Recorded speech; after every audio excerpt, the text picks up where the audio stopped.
Okay, we're going to talk about nucleophilic substitution. In nucleophilic substitution, what we're going to see is that alkyl halides will react so that one group comes in and pushes out another. There's another reaction we're going to look at in this chapter called elimination, but we're going to start with substitution. Okay, alkyl halides have a large dipole in this bond. There's a del positive on the carbon and a del negative on the bromine. And so, as a result, nucleophiles are attracted to carbons that have halides on them. What actually happens is a nucleophile will dive in. Here's a nucleophile. The hydroxide has a negative charge, so you can see it's nucleophilic. Although anything with a non-bonding pair would do the same thing. And what happens is this comes in and dives in on this carbon, and that bromine comes off, and you basically have substitution. Now we're going to see that nucleophiles that are strong base can sometimes produce elimination, which we've already seen in a previous chapter. But we're going to wait on this. Don't let it bother you. Let's just stick with this reaction right now. Okay, what happens in a nucleophilic substitution is that the nucleophile comes into the carbon because there's a large del positive here, and then this thing that leaves is actually called the leaving group. Notice the nucleophile comes in with its own electrons to make this bond, and the leaving group leaves with these electrons. So basically, the carbon is just trading bonds from the leaving group to the nucleophile.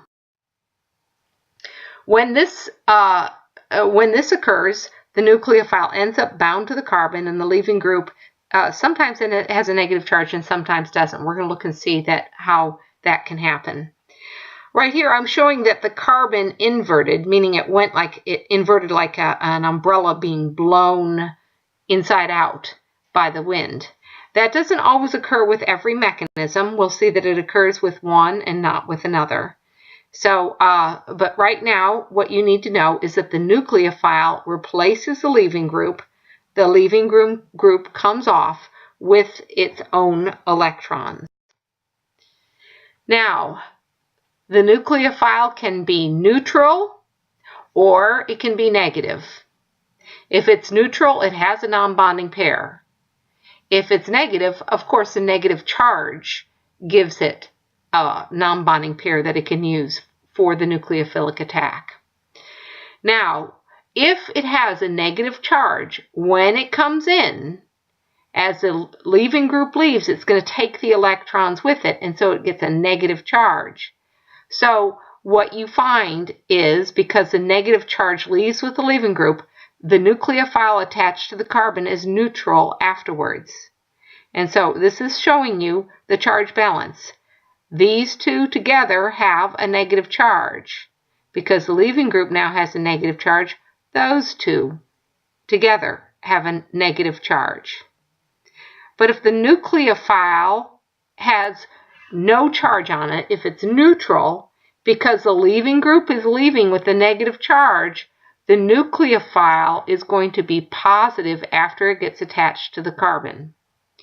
And then something with a positive must leave the nucleophile. Let's see what we're talking about here. Here comes a nucleophile. It comes in and attaches to the carbon, and the leaving group leaves. Because beforehand it's neutral, afterwards it must be neutral. Notice the leaving group has a negative charge. So this now has to have a positive charge. And see, I'm just saying, it's not a carbon here, I'm just saying something with the positive charge comes off. And so then you have this. It could be a proton, it could be a lot of things. Most commonly it is a proton.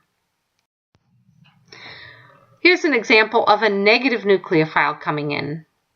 Because bromide has a negative charge, when it comes in and the chloride leaves, look what happens. The bromide gave up its negative charge to make the bond to the carbon, and then this chlorine leaves with a negative charge to give a negative charge over there. Notice overall we have, let me give you a pointer. Overall, we have negative charge. Overall, we have one negative charge. So it's charge balanced.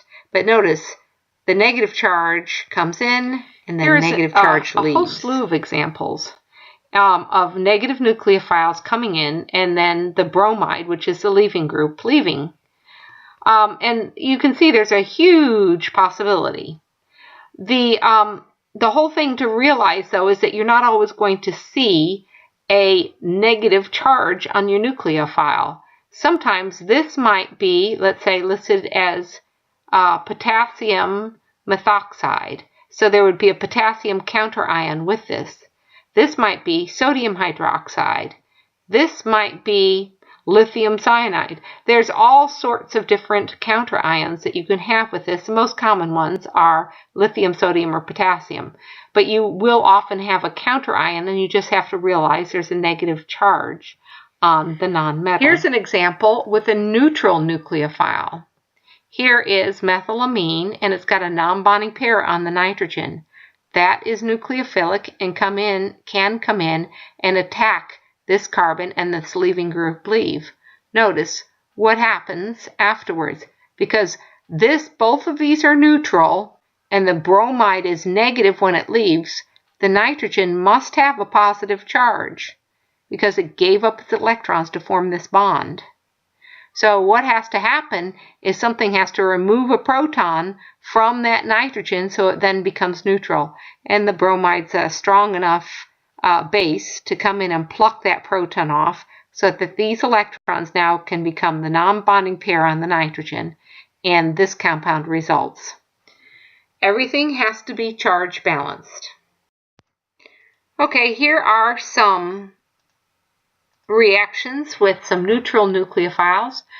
The first one here, water is a nucleophile. What is a nucleophilic atom? The oxygen, because it has non-bonding pairs. So the oxygen non-bonding pairs reach out and grab the carbon that the bromine's attached to. That ends up giving you, the bromide leaves, and because it leaves with negative charge, there's got to be positive charge left on this molecule. And so then the bromide then plucks a proton off the oxygen to give you an alcohol and hydrobromic acid. Here, this is hydrogen sulfide. The sulfur is a nucleophilic atom. The non-bonding pairs reach in and bond to the carbon and the bromide leaves. That gives overall a neutral charge. The positive with the negative together is neutral, just as this is neutral beforehand. Then the bromide plucks a proton off the sulfur and gives you a thiol. Right here, the methanol is the nucleophile. The oxygen is a nucleophilic atom. The non-bonding pair reach out and bond to the carbon, then bromide leaves. Because there's a hydrogen and a carbon, and then you bonds to the carbon over here. 3 bonds on an oxygen give it a positive charge.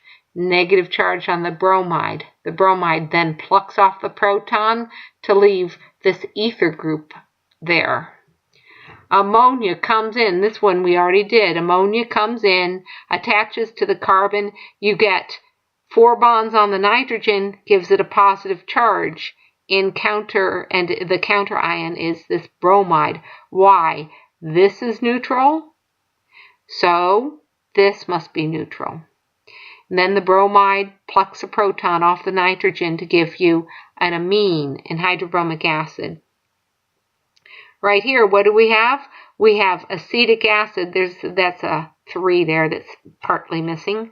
The non-bonding pair on this oxygen does nucleophilic attack on the carbon, and the bromide leaves. Then the bromide's going to pluck a proton off this oxygen. So what are some qualifications of the carbon that undergoes this nucleophilic substitution? For a carbon to undergo nucleophilic substitution, it must be sp3, and it has to have a good leaving group on it like a halide. So right now we're in the halide chapter, so we're going to focus on the halide, but there are other leaving groups that we'll discuss later on. sp2 carbons and sp carbons are not going to react in nucleophilic displacement. For instance, If the bromine is on a carbon that has a double bond attached to it, that's sp2. So it does not undergo nucleophilic substitution. An aryl halide, a bromide on a benzene ring, will not undergo nucleophilic substitution. Why? Because the carbon One thing to notice is if the carbon is sp3 with a good leaving group, it will react. Just because the carbon adjacent to the carbon that has the leaving group on it is sp2 doesn't mean the carbon that is next to it can't react. In fact, sp3 carbons that are adjacent to pi systems are activated by that pi system, and they rapidly undergo nucleophilic displacement. Here's an example. You see the pi system here adjacent to this carbon. This bromide becomes highly labile towards nucleophilic displacement. So even though if the bromine is attached on the carbon with the double bond, there's no reaction, if it's a carbon adjacent to that, it reacts extremely fast. And the same thing with the benzylic. If the carbon is on one of these ring carbons, no reaction occurs. But if it's on a carbon just adjacent to that ring, that carbon reacts very fast in nucleophilic displacement. So now what I want you to do is for each of these reagents, figure out what is the product of nucleophilic substitution of 1-bromobutane.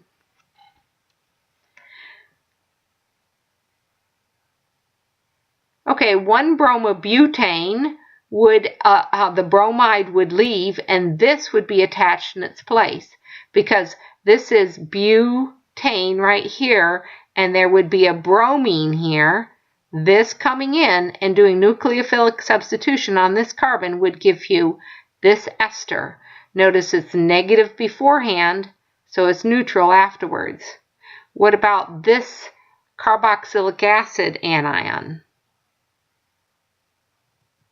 What you would find is almost identical. The bromide leaves with the negative charge, and so what you end up getting is an ester.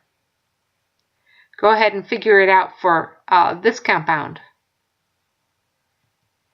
Because this has a positive charge and the sulfur has a negative charge, what's going to happen is the sulfur is going to be the nucleophile here, and will displace the bromine on the number 1 carbon. So what you end up with is a thiol. For this compound, sodium cyanide, the nucleophile is going to be cyanide, because the positive is on the sodium, the carbon has a negative charge and is the nucleophilic end. So when it reacts with 1-bromobutane, the carbon becomes attached to the number 1 carbon where the bromine used to be. And with potassium iodide, the nucleophile is an iodide, and so what happens is the bromine is just replaced with iodine. So what is the outcome of each step that I show you here? So figure out what would be the product of the reaction shown. The product of this reaction would be that the ammonia comes in and displaces the bromide. Notice the bromide must be leaving with the negative charge. We're showing the electrons going from the bond onto the bromine to give you bromide, and then the non-bonding pairs are diving in to form a bond with this carbon. The nitrogen, because it's using its non-bonding pairs to form a bond to this carbon here, must have a positive charge. It's got 4 bonds, so now it has a positive charge. So now that we have that, what is the product of this step? Here, the bromide is going to grab the proton and become hydrobromic acid, and these electrons now become non-bonding pairs. So the product of this is this. What happens with this reaction?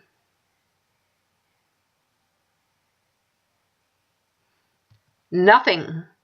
Notice the bromine is on an sp2 carbon, so there is no reaction. I don't care how good that nucleophile is.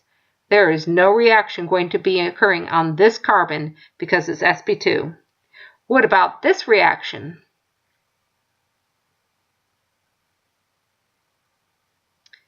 Again, no reaction. Why? Because this carbon is sp2. This iodine is directly attached to an sp2 carbon, so no reaction occurs. What about this reaction? Now in this reaction, this carbon is sp3. It is adjacent to a double bond, so it's what we call allylic. So the reaction with the bromide is going to be very fast, and we will get this compound. Okay, now what we're going to do is try this reaction.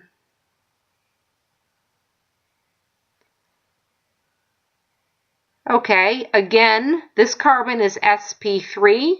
It's adjacent to a benzene ring, so it's highly activated by that benzene ring. The cyanide is going to be the nucleophile, and it's going to come and displace the bromide, and you get benzylic cyanide.